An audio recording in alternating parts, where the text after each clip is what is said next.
यहाँ जितने लोग बैठे हैं इन्होंने बहुत सी सरकारें देखी हैं और राजनीति के कई उतार चढ़ाव इन लोगों ने देखे हैं। राजनीति और सरकार के इतिहास के बारे में यहाँ जितने लोग बैठे हैं सब जानते हैं।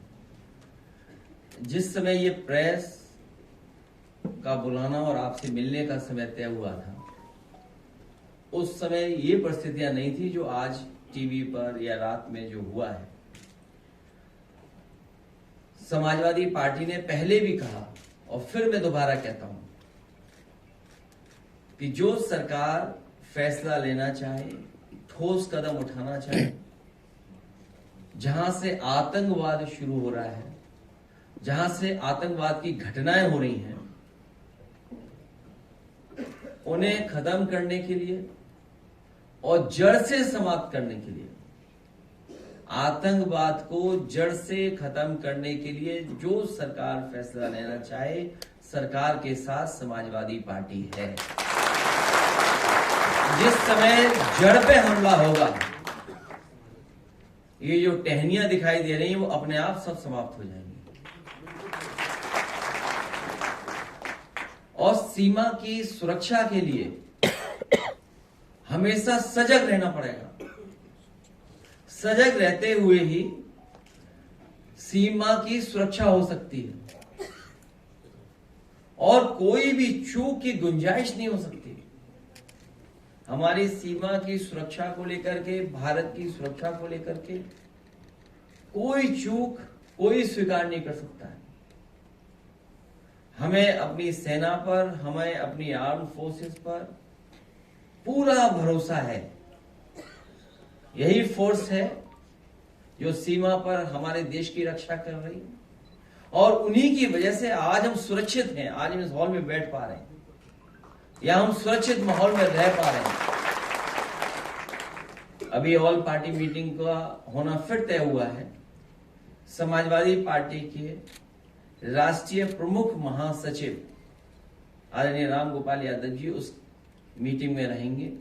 जो हमारी पार्टी से सुझाव होगा वो सुझाव जरूर हम लोग देंगे और सुझाव यहां तक देंगे क्योंकि कुछ लोग कहते थे कि अब नए तरह का युद्ध है, इसमें फौज की जरूरत नहीं पड़ेगी और उसका परिणाम यह हुआ था कि अग्निवीर जैसी व्यवस्था लागू हुई थी जो अस्थाई है, स्थायी नहीं है। जो अग्निवीर व्यवस्था है वो अस्थाई है और वही लोग अब परंपरागत तरीकों को क्यों अपना रहे हैं। इसलिए जो कुछ सुझाव होंगे हम लोग ऑल पार्टी मीटिंग में राष्ट्रीय प्रमुख महासचिव जी के माध्यम से भेज देंगे। लेकिन जहां हम लोग यहां बैठे हैं, हाथा नहीं भाता, इतने ही सब बातें आप तक पहुंच गई हैं। पॉलिटिकल है वो फैसला, मोटिवेटेड है और क्योंकि आप विरोधी हैं, आपसे उन्हें पॉलिटिकल लगता है कि ये हमें पॉलिटिकली कमजोर कर सकते हैं, इसीलिए सब पॉलिटिकल कार्रवाई हो रही है। हम यहां जितने लोग बैठे हैं, प्रेस में नहीं बैठते ना आपसे बातें कर रहे होंगे। उन्हें हाथा नहीं भाता, तिलक नहीं लुभाता।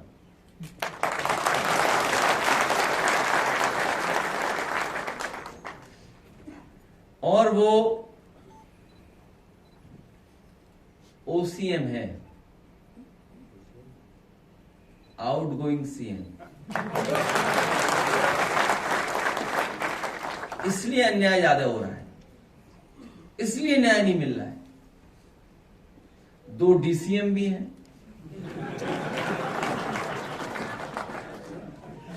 डिप्टी सीएम, एक ओसीएम, 2 डीसीएम। मान लीजिए उपाध्याय जी का परिवार हमारे साथ यहां है और ये सवाल पहली बार नहीं हम लोगों ने खड़ा किया। याद कीजिए वो समय, जिस समय हम लोग, आप लोग बात कर रहे थे, हमारे साथी बहुत सारे लोग कानपुर देहात पहुंचे थे। एक परिवार जिंदा जला दिया था। कहीं कोई सोच सकता है आज के समय पर कि ऐसी घटना हो जाए, बुलडोजर चले, झोपड़ी में आग लगे और जान चली जाए? जिंदा जला दिया। और जब उस परिवार का बेटा न्याय मांगने गया, उस सर्दी में कपड़े उतार करके उसको अपमानित किया, उसको पीटा गया, पुलिस के लोगों ने पीटा। ये जो हमारा परिवार बैठा है, हमारी पार्टी सबसे पहले पहुंची, और लोग भी पहुंचे, ऐसा नहीं है। हमारे लीडर ऑपोजिशन पहुंचे, कुछ तिवारी जी पहुंचे, और कोई परिवार ऐसा नहीं है जो समाजवादी था जो उनके घर परिवार नहीं पहुंचा। जो हम लोगों ने पढ़ा, जो जाना, वो यही था कि पुलिस पैसा मांग रही थी। ये पहली बार नहीं हो रहा पुलिस पैसा मांग रही थी। मुझे याद है वो जौनपुर में उस समय टिकटॉक चलता था। एक बच्चे ने केवल टिकटॉक बनाया, पुलिस को नहीं पसंद आया, पुलिस ले गई। उसके पिताजी को बुलाया कि पैसे चाहिए, हमें इतने पैसे चाहिए, नहीं दोगे तो आपका बेटा नहीं छोड़ा जाएगा। इतना पीटा कि जान चलेगी। ये कस्टोडियल डेथ सबसे ज्यादा हो रही है। यूपी नंबर 1 है कस्टोडियल डेथ में। ये कौन दे रहा है आजादी कस्टोडियल डेथ के लिए? किसके कारण ये हो रही कस्टोडियल डेथ? जब आप विधानसभा में बोल देंगे ठोक दो, और जब पुलिस से आप पॉलिटिकल काम लेंगे, आप अपने पॉलिटिकल राइवल्स को जेल भेजने के लिए काम लोगे। मान लीजिए अभी लीडर ऑपोजिशन ने कहा आदरणीय आजम खान साहब को जेल भेजा। हम बहुत सारे लोगों को जानते होंगे। हमारे दीक्षित जी बैठे हैं, जन्म की तारीख ठीक है, सर्टिफिकेट आपका नहीं ठीक है। ये सीतापुर के रहने वाले हैं। उस जमाने में कंप्यूटर नहीं था। डेट ऑफ बर्थ कोई कहता था होली से पहले, कोई होली के बाद, कोई दिवाली से पहले, दिवाली के बाद पैदा हुआ, वही कहानियां बन जाती थी, वही तारीख बन जाती थी। और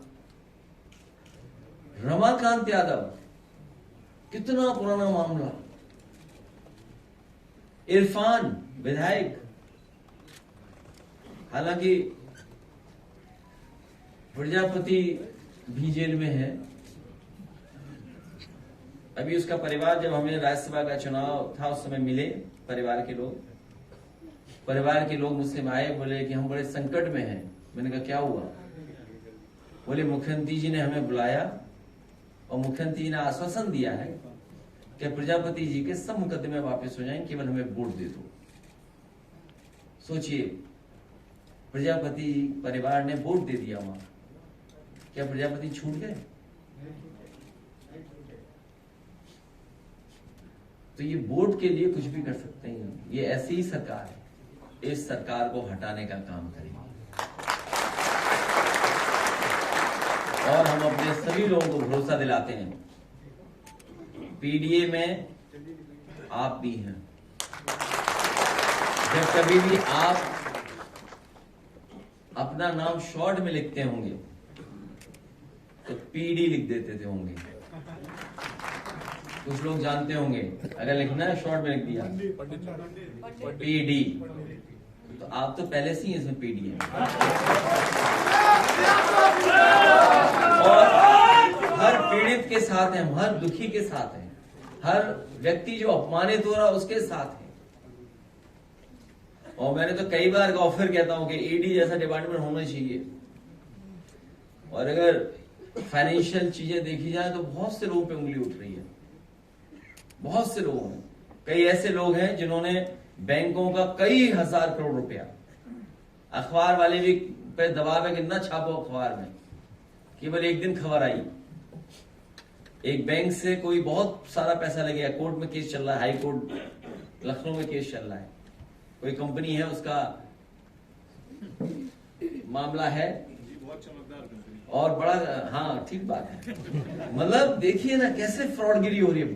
12,000 करोड़ का मामला है, शायद 12,000 करोड़ का मामला है। बैंक है, बैंक का भी नाम बदल गया अब तो। खैर, अभी सुप्रीम कोर्ट का मैं पढ़ रहा था कि कोई भूषण स्टील है, उसका मामला कुछ हुआ है, कोई नया मॉडल निकाला था और कोई बहुत बड़े उद्योगपति उन्हें दे दिया, वो अखबारों में छप रहा है। हाँ, वो एक फार्मूला है, एनसीएलटी का तो है, लेकिन एक वो स्कीम बनाई है उन्होंने। मैंने पहले भी कहा और फिर कहता हूं, हम लोगों पे तो आरोप लगाती है भारतीय जनता पार्टी, न जाने कैसे कैसे आरोप लगाती है, लेकिन भारतीय जनता पार्टी हर स्कीम पैसा कमाने के लिए बनाती है। वही हुआ जो हुआ है वहां पे, भूषण स्टील और एक बड़े उद्योगपति उन्होंने ले लिया बड़ा कारोबार। इसीलिए मैं कह रहा हूं कि इनके अपने लोग सब आजाद हैं, पॉलिटिकल लोगों को ढूंढा जाता है कि इनको कैसे फंसाया जाए, कैसे जेल भेजा जाए। उसी में कुशल तिवारी जी आप जानते होंगे, फंसा दिए गए आपका भी परिवार। वो आपको इसलिए फंसाया गया, हाथा दूर नहीं है आपके यहां से, बगल में ही है मामला, तो इसलिए आपको फंसाया जा रहा है।